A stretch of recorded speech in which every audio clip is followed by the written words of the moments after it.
Go. Hey, what's up? Hey, what's up? It's Dr. Memo from drmemogamboa.com coming at you here with a live training. It's Sunday afternoon. So that's what I do. 2:30 Central here in the Chicagoland area. I'm here in my home office. Just a couple things, a couple disclaimers. One, I'm not pretending to be a guru of any kind. So everything I teach you is something I've learned from somebody else, okay? And I will give them credit where credit is due for sure. Secondly, I am in my home. It is Sunday. I live in a residential part of a suburb of Chicago. So you may hear dogs barking, lawnmowers going, and kids fighting over TVs like they were a minute ago, or whatever, you know. So if that's not your cup of tea, then jump off. Don't stay on here, okay? But that being said, we're going to go over an awesome training, you know, and I titled it, What's the Most Important Part of Network Marketing? Because that was kind of like the opening statement. But it's a training from Ray Higdon. I'm part of his mastermind group, which is a paid mastermind group, or I don't even know if it's a mastermind, but it's a paid group. It's not his mastermind group. It's a paid group that he calls Rank Makers. Basically, it's for network marketers, and he teaches us all kinds of stuff on there, hopefully helping us rank advance in whatever type of network marketing or maybe affiliate marketing program we're part of, right? So as a bonus, I got a couple videos from his prospect and recruiting summit. You know, I joined right away. Was a founding member. Hopefully I get my shirt soon. And so those were one of the bonuses he gave, and it's a lifetime access that I have, so I really can't beat it, you know.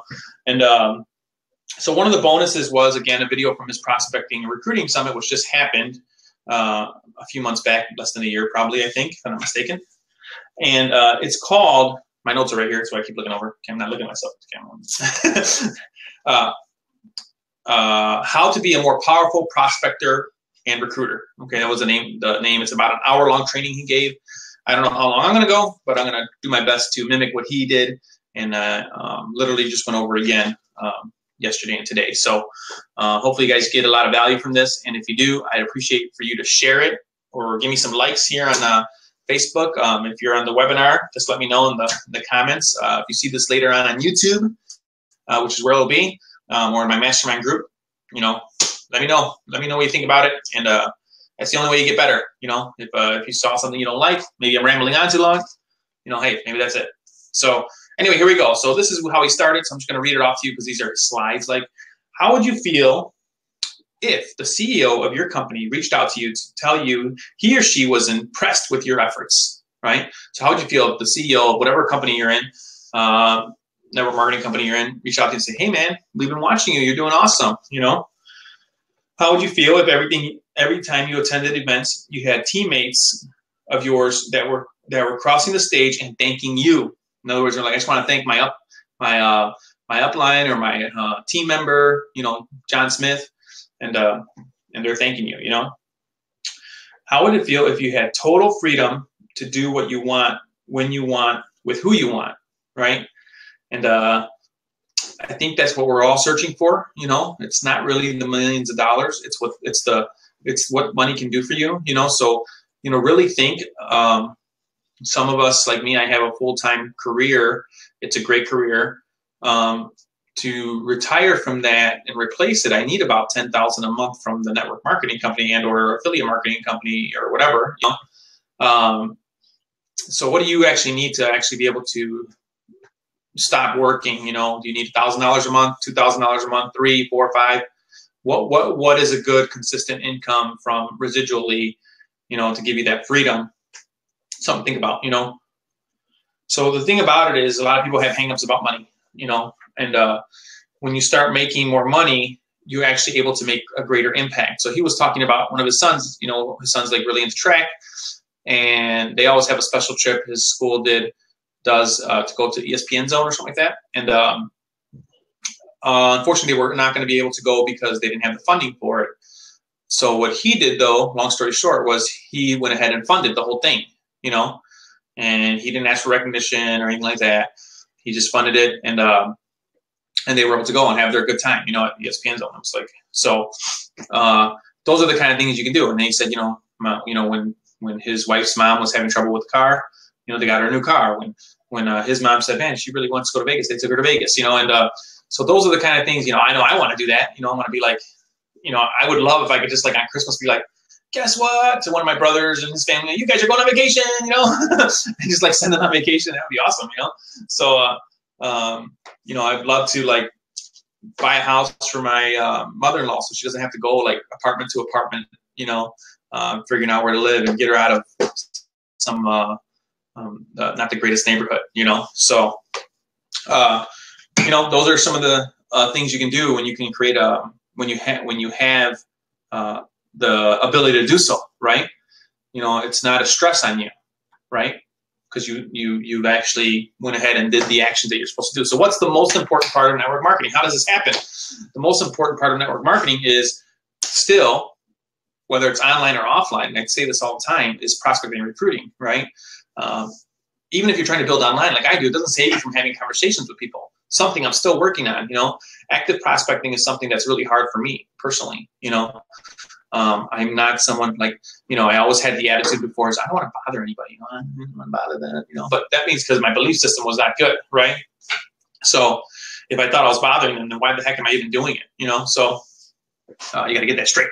All right. So it doesn't matter if you got awesome, company, awesome product. If you're not putting eyeballs on your presentation, it's all for naught, right? So you have to figure out how to get eyeballs on the presentation, whether it's offline or online. All right. So he went into, and I did a similar training to this. It was a shorter, but he went into warm market versus cold market. Okay. And he said that Mike Diller had a great answer for when should I approach my warm market, and the best time to approach your warm market is to basically when you don't care if they join or not. If you're going to go to your warm market and your best friend says, I'm not doing that, that's dumb, and it's going to put you in a corner in a fetal position somewhere, then you probably, you don't approach them. If your mindset's not strong enough, your belief system's not strong enough to where you can, be okay with them saying they don't want to do it, they're not ready to do it, they think it's stupid, they think you're stupid, then don't approach them, okay? Because some will do that, People love telling people they're stupid, right? So, let's see.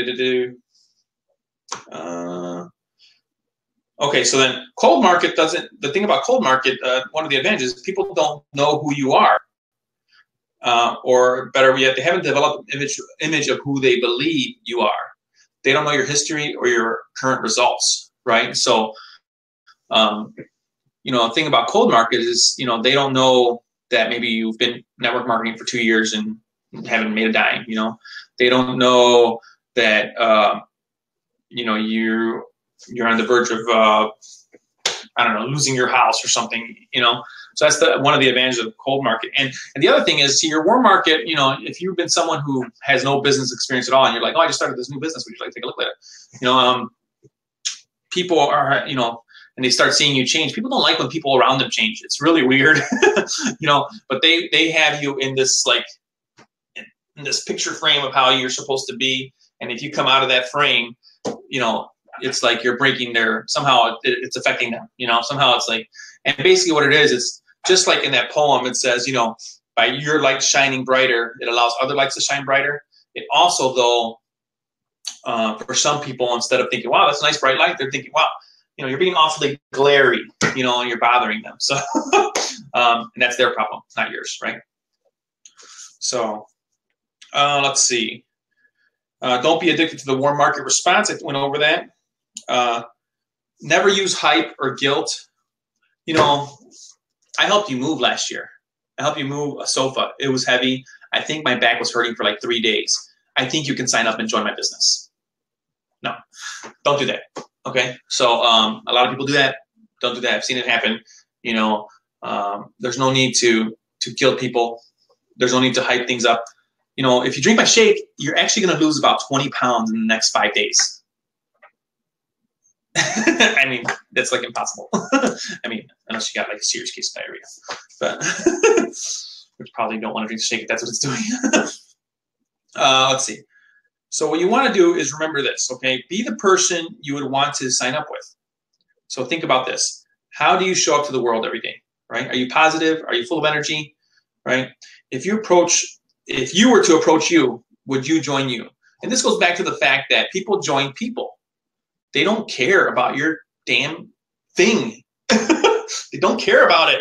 They don't, if people, like health and wellness, you know how many health and wellness companies are out there? They all say the same thing, that they're better for your health, right? And we will help you lose weight. We will help you get healthier. We will help you have more energy, right? They all say the same thing. So why do some join Beachbody, but some will join It Works, and other people will join Plexus, right? Because they're joining the people. They think that person is going to help them, or they like their energy, or they just whatever, So how are you? Would you join you? Are you crying every single day? Are you, which is okay. Just, hey, another lead. All right, cool. Are you crying every single day? Are you being negative? Or a negative Nelly on Facebook? I mean, who wants to join that, right? Only people who respond to negative are more negative people, right? So think about how you're being. Approach the world differently, All right, so he, and like I said before, he went over what he calls warm market differentiation. In other words, it's not just warm market, right, and cold market, right? And we've talked about hot market before, which is another strategy maybe I'll go over on my own. But so warm market differentiation. So if you got a warm market and you have a good, solid respect and rapport with them, pretty much anything will work, right? Anything will work. You can say, hey, man, I started this new thing. You want to check it out? I'd love for you to do it with me, right? And anything will work. And that kind of was like how I started. Excuse me, I got to sneeze. Excuse me. That's kind of how I started. My brothers and sisters are great. I love them to death, and they love me. And I basically went. My father, who passed away in October, I never even approached him because he's always very skeptical about everything. He was always very, and so I think he was kind of cute. One time he said he showed me his bill. What do you think? Can you it was an energy company, and look at my thing. Can you help me out? And I was like, oh, let me see, and at the time I was just honest with him, like, no, it's about the same. Leave it alone, and because and also because if anything were to change or got harder, my father's not someone I wanted to do that with. But what I did was I approached everybody. I didn't know what I was doing, including with my dad. And I approached all my warm market, and most of them signed up. All my brothers and sisters did for sure, and became my customers, I should say. They didn't become team members. I didn't know I was supposed to be building a team. So what I'm getting at is I have a lot of good rapport with my family for whatever reason, and so it was easy to approach them and say, a couple of them just said, yeah, here, just I don't need to see your video, just do it, So pretty much, let's see. It's not a magic script. There's no magic script to help you get better at prospecting and recruiting. There are scripts. I'm going to give you some, but there's no like magic script, right? You're still going to have to put your own personality in there and do your own thing, right? Yeah, pretty fired up today. What do you guys think? Give me some likes in there. And let me know where you're tuning in from if it's the first time you're seeing me. All right. Let's see. If you don't have respect or rapport with your warm, focus on your product. Okay, try to focus on the product. Don't have the make money. Oh, we can make more money. Conversation. Just focus on the product. Focus on it, and people have hangups about money, about making money. So you don't want to put them in that mental space. It starts to bring alarms up in their brain, right? So most people have mental barbed wire about making money. So if you're talking to somebody, you just want to bring up your product. Hey, I got this new product. I think you'll like it. You want to give it a try, and just normal conversation, guys. A lot of people get so weird with network marketing, have you ever tried, I don't know. Have you ever tried Cold Stone Creamery? Oh man, it's so good. You should give it a try, right? Some of my cousins are in a certain company. And have you ever tried our greens? I said, no, I'll give them a try, And how about this shake? Yeah, I didn't like the shake that much. So then I went over here and my sister's selling a shake, I'm like, oh, I like that shake. So I tried it, right? And I ordered some. So, push product first, Push product first is probably my recommendation to you. That's how I made my first $1,000 in a matter of less than 30 days. So that's pretty good, right? How would you like to make $1,000 in the first 30 days, right? Push the product. Okay, so what if you have like negative rapport or negative respect, or you just basically went to that person way too many times and they're like, oh shoot, here comes Dr. Memo again, gonna show me his stuff. Oh man, I must be having these allergies are bothering me. Anyway, here comes Dr. Memo again with his whatever, his juice, his mango juice, his special mango juice, So what you want to do is, not only do you want to focus on the product, but you want to deflect the business. Actually, like if they happen to bring it up, you're like, no, you're just deflecting the business. You don't want to talk about the business. You want to talk about the product. That's what you're doing. People don't mind trying new things. So, and it's just a different way to do things. So many people, they're network marketers, right? And you don't want to do that. So it turns people off.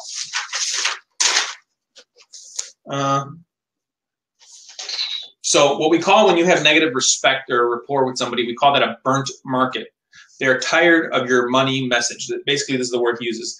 They are immune to your money message. Nothing you say about money is processed or listened to, right? So they're just like, in other words, to use the example, you could be like, look, dude, give me $5 and I'll give you $10. Like literally, I will give you $10 if you give me $5.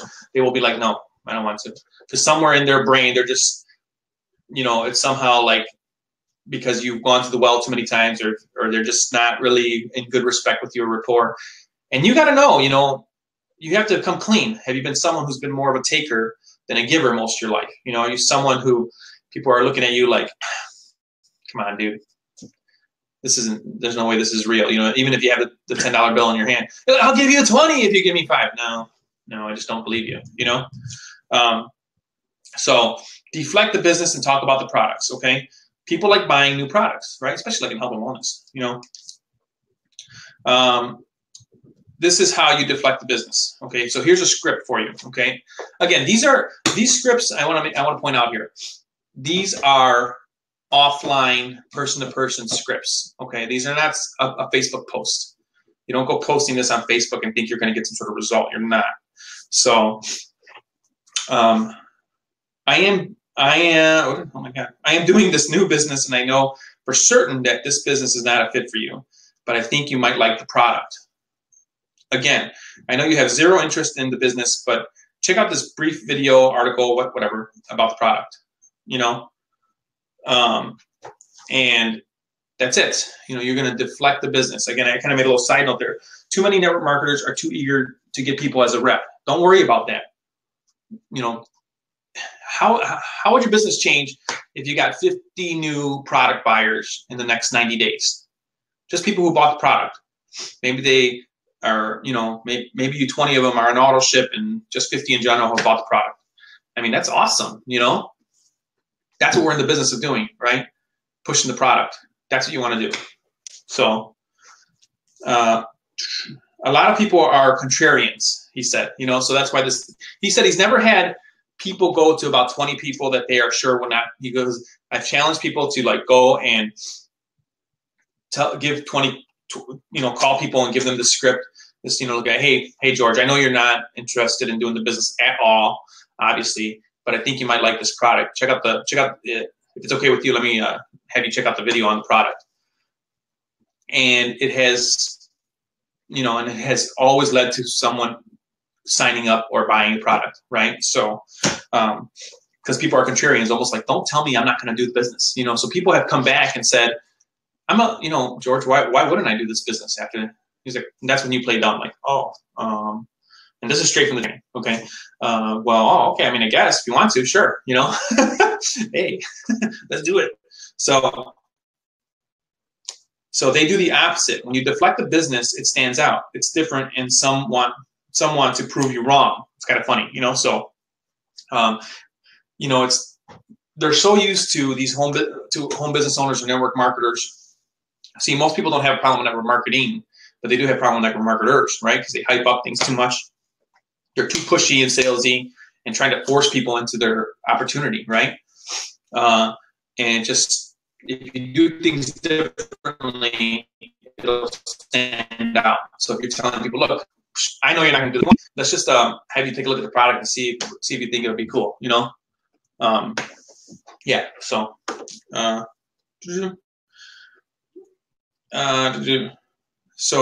Ray likes to send people to a video that is mostly product focused, with a gentle, subtle mentioning of the business, right? So if you don't have something like that, that's okay. You know, you send them to whatever. But he says if you got a video that will is mostly talking about your product, and then you could it gently mentions the business, that's probably best. You know, so it's very the reason for this, it's very powerful to get willing eyeballs on presentations. They will come to their own conclusions, and let them. You know, if it's fit for them, great. If it's not, it's not. Don't be addicted to the outcome. So when somebody forces you to watch a video, or tricks you into watching a video, it's just bad. It's just not good. You know. So some will come back to you and say, why wouldn't I do this business? Remember I was saying before. That's when you put on your acting face and I'm like, oh wow, I guess you could do it. So if you go out and talk to 20 or 30 people that you swear will never join, you will get a sign up. That's what he said. This is not a Facebook status update. All right, clarify that again. People join people. I've said that before. Okay. All right. So that's the script for the burnt market. Okay. I hope you got some value from that. If you did, please share this video, like it. Those of you watching on the webinar, let me know what you think about it. Comment in the comments. All right. We're only halfway through. As a network marketer, he said, you should never, ever, never, ever, one, beg, chase, convince, or bug. You know, cold or warm market. Never beg, chase, convince, or bug. So just don't. I mean, I don't know how else to say it. You know, don't. You have to not care, even though you do. Does that make sense? So you can't worry about the fact that your brother-in-law doesn't want to sign up. You know, that shouldn't you know, even if he's a maybe, you should still be out there prospecting more people, you know. Just see if they're open. If not, great. If yes, next step. Always be kind.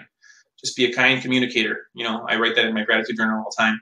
No, I'm a kind communicator. Am I 100% of the time a kind communicator? No, I'm not. You know, but be kind and do the best you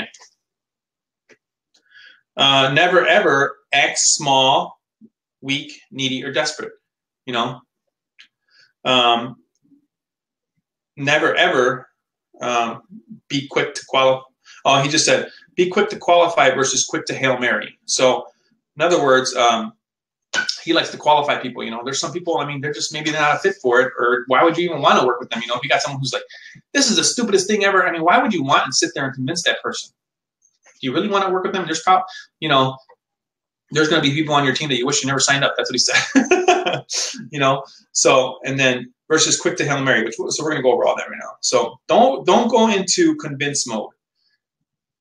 You know, so he gave an example one time. He had a guy that he was on a call with, and the guy was like, you know, I've been in a bunch of these things. None of the times have I ever made any money, you know? And so normal network marketers would be like, you know, trying to figure out, oh, we got this awesome, you know, you're going to for sure make money this time because this, you know, in our comp plan, we have quadruple binary, you know, system, and you're going to get money all the way through infinite levels. And you're actually, every time you recruit somebody, you're going to make $2,000. And, you know, so they go into convince mode, right? Like, because they got the best thing since peanut butter and jelly, right? So, but what he says is you want to keep your posture, which I've said this before. He says it all the time too, but obviously that's where I get it from. But he says, what makes this time any different? You know, so what makes this any different? So when somebody comes at you with like, oh, I tried this stuff, like it never works. So what makes this one any different? You know, I know it's tough, you know, because you want to be nice, right? So you got to find that fine line of being kind, being confident, but not arrogant, right? Or cocky. Being kind and being nice does not mean telling people what they want to hear all the time, right? So a mistake I make often, you know, out there in the real world. I'm pretty good at at work. I tell people, like as an optometrist, obviously I'm not going to say like, well, you're bleeding in the back of the eye, but that's not that bad. No, they have to get to the retina specialist. So being kind is not the same as massaging someone. And it's not the same as like just telling people what they want to hear, even though you don't mean it, right? So that's not kindness. Again, don't go into convince mode. All right. So a quick tip, or a sign, it's a sign that you got, or at least you're speaking honestly with each other now at this point. And what he means by that is like, because like this guy, he was like, like, oh, I never made money, And so when he said, well, what's going to make this time any different, he brought him down, so now they were even level, like because the guy said, well, truth be told, I need to start making some extra money because things are not going so great, right? So, okay, now we're talking with the real person, the real guy, right? The real prospect, not the prospect with the walls up, right? Now, if you feel like you're being pushed into a convince mode, step back and keep your posture and do what Ray did, Let's see. And then another example, three-way calls. A lot of us use three-way calls, right? And three-way calls are all about edification. And edifying means like when you compliment basically or say nice things about the person, right? And who am I talking about? I'm not talking about the prospect. I am talking about whoever you're using for the three-way call, your upline usually, right? Or team member. So whoever you're using for a three-way call, you edify them, So he gave an example, of how one time he called, or this woman called him up for a three-way call, said, hi, I got Katie here. She's so amazing, and she owns her own business, and blah, blah, blah. Basically raising her up. And here's little Ray, right, down here. Hey, what's up? No. So he's like there's like giant man here, and you got the Lego guy over here, right? Oh, yeah. All right. Anyway,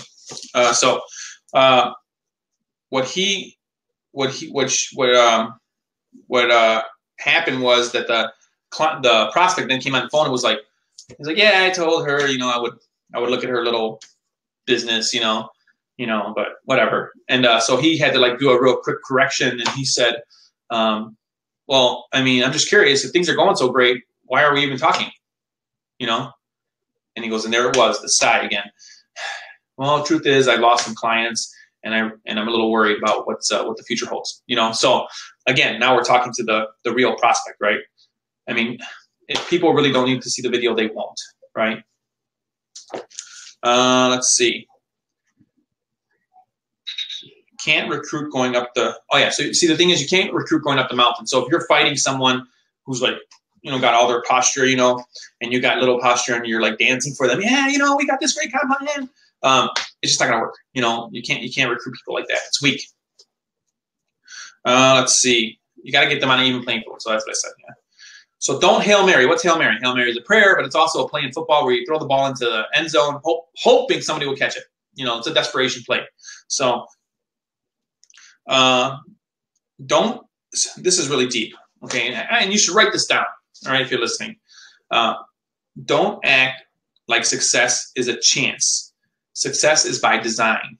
Okay, so success is not a chance encounter. It's not. It's by design. If you're relying on luck or chance, it's very unlikely you will have sustained success. Okay, success is by design, doing consistent action over and over and over again. Okay. So, and then always be busy. These are just tips, right? So always be busy. So if you're spending tons of time with your prospect, you're actually hurting yourself. Okay. You are, whether you realize it or not, your prospect is analyzing your habits and what you're doing, right? So if you're spending tons of time with your prospect, they're thinking, whoa, I can't spend 45 minutes on a call with everybody. That's crazy. That's going to be a waste of time, So make sure you rely on your tools. Okay. Rely on your tools to do a lot of the, I did that recently. There was a gentleman there, a guy kept messaging me, asking me what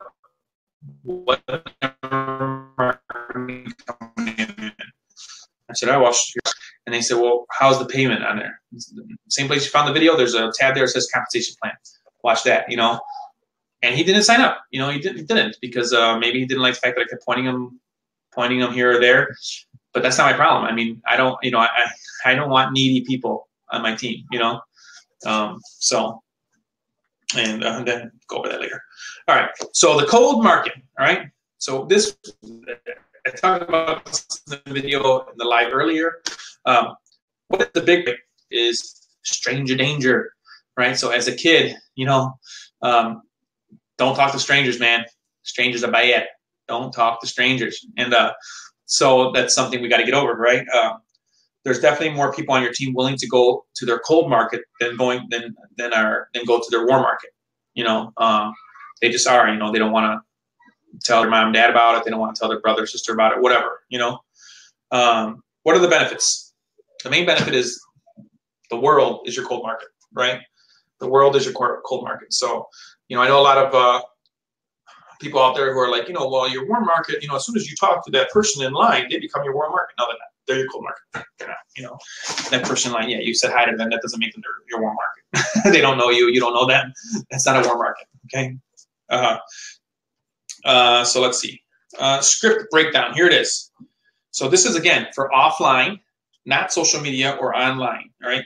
And he said you can use it for the phone too. So we're going to go over this. This is the way it's structured. Okay. BIC means break in communication. So this is the structure. Okay.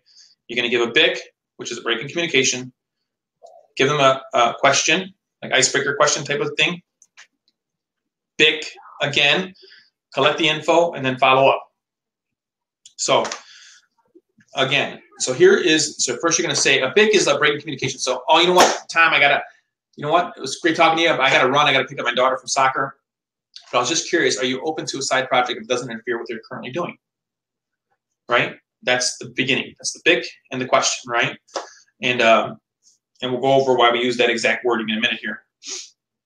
And then what you do is they're usually going to ask the questioner, what is it, right? And you're going to say, well, like I said, I got to run. But if you give me your information, I promise I'll get back to you. All right, so that's the script. Hey, Tom, great talking to you. I got to jump in this conference call. But I was just curious, are you open to a side project if it doesn't interfere with what you're currently doing? And then wait for an answer, wait for what he says. None of them will ever say, oh, yeah, for sure. And none of them are going to be like, are you pretending that you have to go somewhere so I won't ask for what it is? None of them is ever going to say that either. So, so they're always going to ask for what is it, right? And you're like, you know what?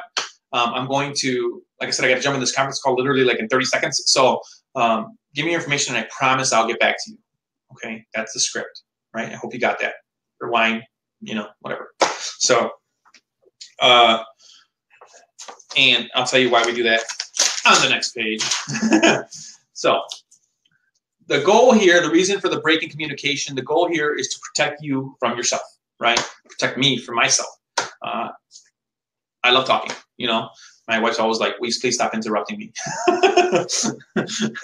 But, it's just the way I try to finish people's sentences for them, And I remember when I was getting interviewed for optometry school, one of my good friends, she was already in optometry school, and she was like, Memo, when you get interviewed, don't talk over the person interviewing you. Listen, don't talk over them. I'm like, what? Let's see. So the goal here is to protect you from you because more people talk people out of sale by going into convince mode. So more people are talking people out of sales because they get into this like, what is it? Oh my God, it's this awesome business, and you're going to make so much money. You're going to be a millionaire by tomorrow. And yeah, don't do that. All right. Let's see. So it forces you into limited words. It's a preemptive strike. You've already said you got something to do. You ain't got time to do no explaining. I ain't got time for no explaining. Give me your number. No, don't do it like that. But it's a preemptive strike. So you got the break in communication. You're picking up Sally from soccer, or you're picking up your wife from work, or whatever. I got to go. But if you give me information, I promise I'll get back to you. Right? well, I'm going to ask, what is it, right? That's when you say, I promise I'll get back to you, right? And the word promise, let's break down the script, okay? So I'm just curious. It takes the guards down, okay? Very famous, very often used icebreaker thing. I'm just curious, you know? And would you at all be open, not interested, open. People want to be open. Interested, red flag, right? Excuse me, sir, are you interested in a new brand of cologne? What? No. All right. So just curious, would you at all be open, takes guards down, just curious, open, takes guards down, right?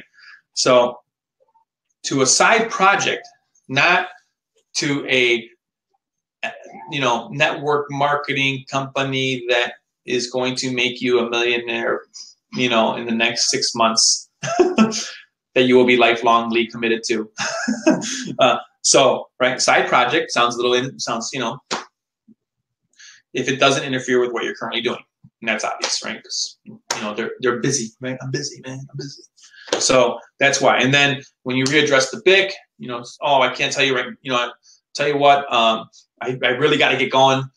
But if you give me information, I promise I'll get back to you, right?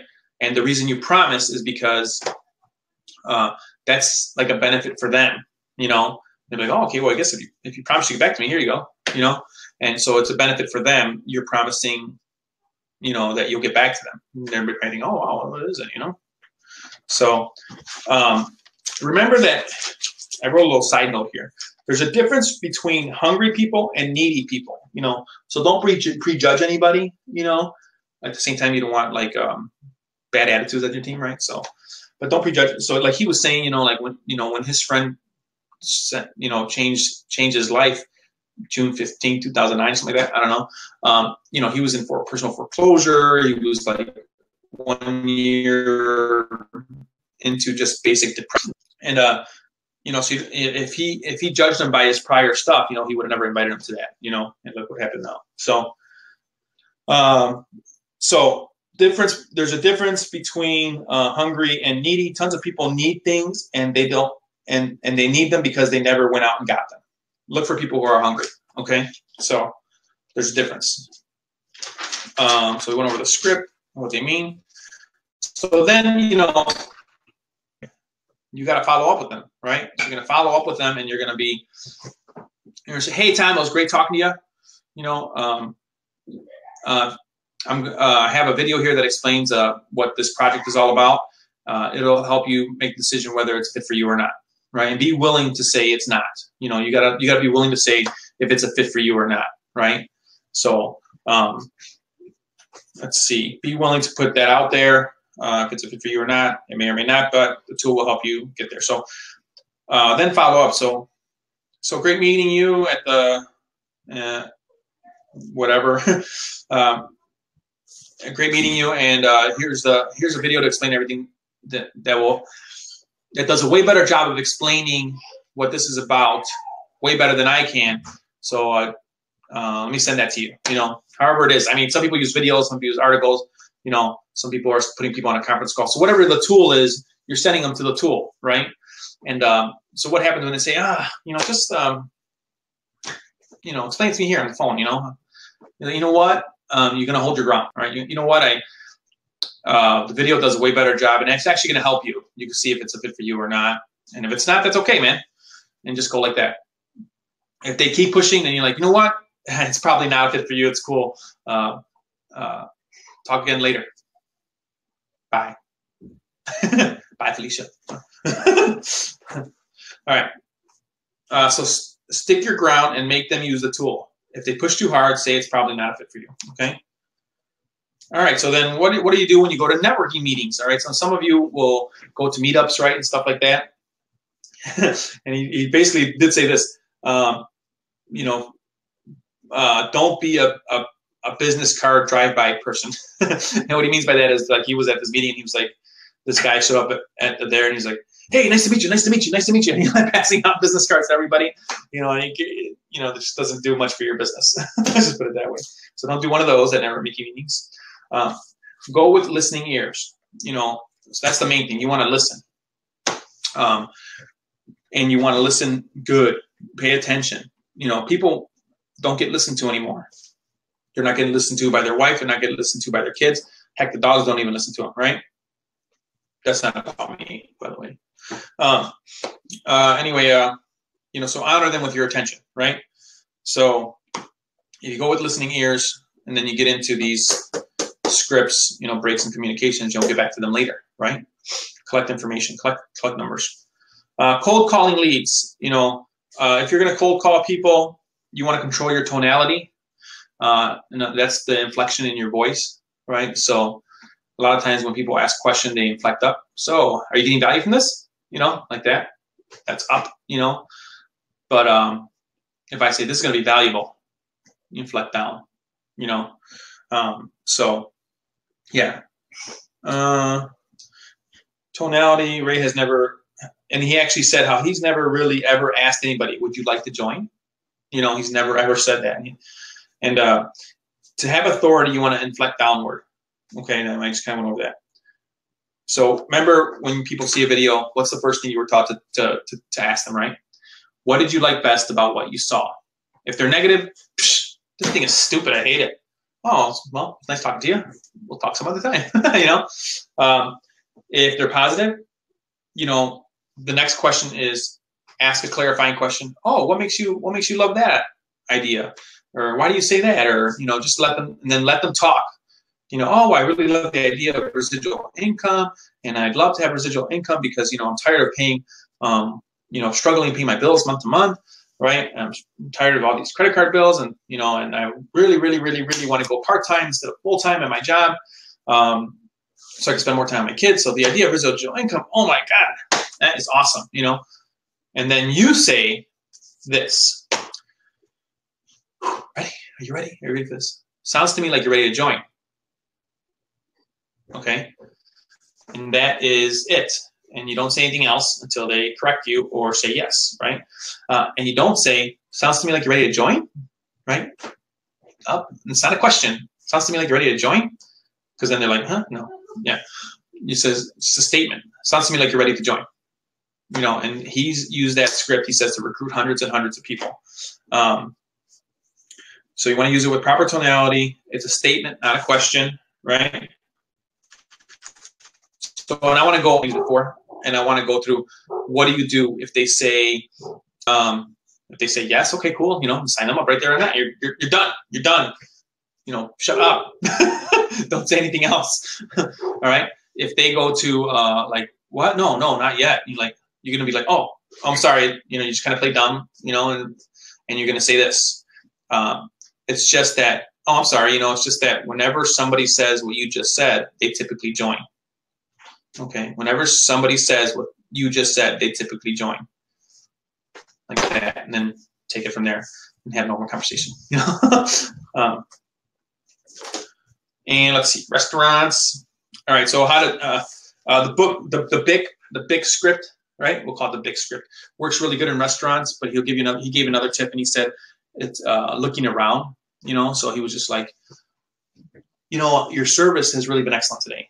And I don't want to get you in trouble or anything, but, you know, I'd love to, you know, I'd love to give you a call about a side, if you're open, about a side project that we're working on. If you give me your information, I promise I'll give you a call, you know. And then usually 100% of the time he says, they'll be like, oh, okay, you know, like, and then they like sneakily like put their name, you know, and give it to you. Okay, great, have a great day, you know. And it's like they're in a game together now, right? So let's see, I think I wrote this down just to, you know, hey, I think you're really good at what you do, and we work with a lot of people in the restaurant business.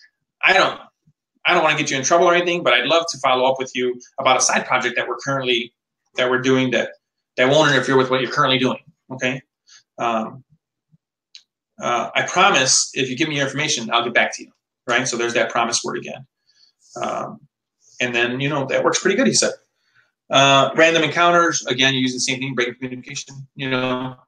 Hey man, it's really good talking to you. You know, I gotta run because I gotta go pick up my wife from the hair salon. But just curious, are you open to a side project if it doesn't interfere with what you're currently doing? You know, then go from there. They're going to ask, what is it? You're going to say, well, I got to get going. But if you give me info, I promise I'll get back to you. They might say, no, man, I'm cool. Then you're cool. That's it, right? It's over. Don't worry about it. Okay. Now we're going to get into how you need to be, right? Those were the things of what to say, right? And how to do them, basically. We're going to talk about how you need to be, right now. And it's about posture, okay? Posture is perhaps the most important element to recruiting. That's what he said, okay? So posture is your belief in what you have regardless of external acceptance or approval. In other words, you believe wholeheartedly, right, in what you got, right? Whether it's a product or a business, right? You believe it, and you don't need anybody else to believe it for you, right? So posture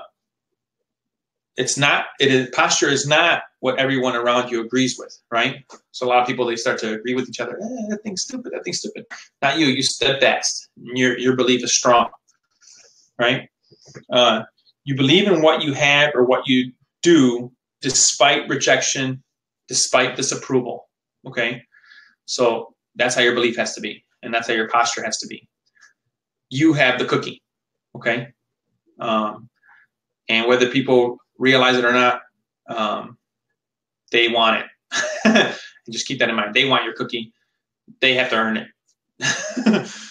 All right. So he uses this example, about electricity. It's like if a friend came up to you and said, "Man, I was on the internet, and I heard and I read that electricity is a total scam."